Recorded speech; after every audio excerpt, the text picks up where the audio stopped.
Great Toby Keith here on the ride home.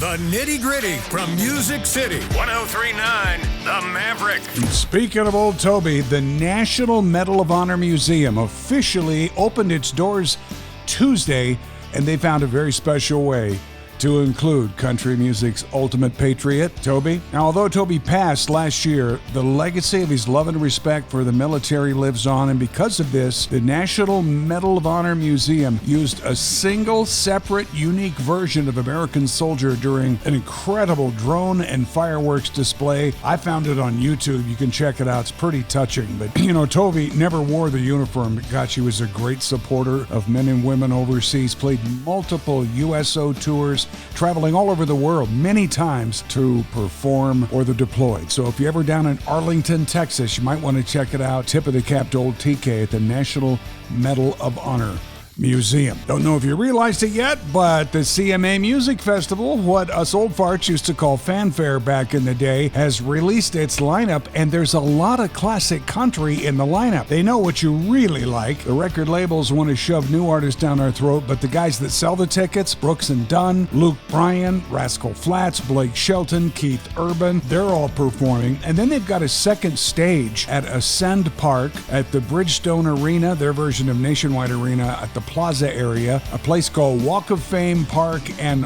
the Hard Rock in Nashville. Also going to host several other classic country artists like Rodney Atkins, Craig Campbell, Lori Morgan, Shenandoah, and many, many more. Now, they're not done announcing performers yet, but this is a heck of a start. Tickets are available. I found some every day. You got to get a ticket, but they're only $28 a pop, and that gets you into everything all day. CMAFest.com. And very quietly, Trisha Yearwood got her star on the Hollywood Walk of Fame on Monday. It's one of those surreal moments. We all talk about being where your feet are, and I'm trying to be where my feet are, but it's very surreal to be here. And the thing that makes it so special are the people who are here. I see a lot of faces in the crowd who have been coming to see me live since 1991.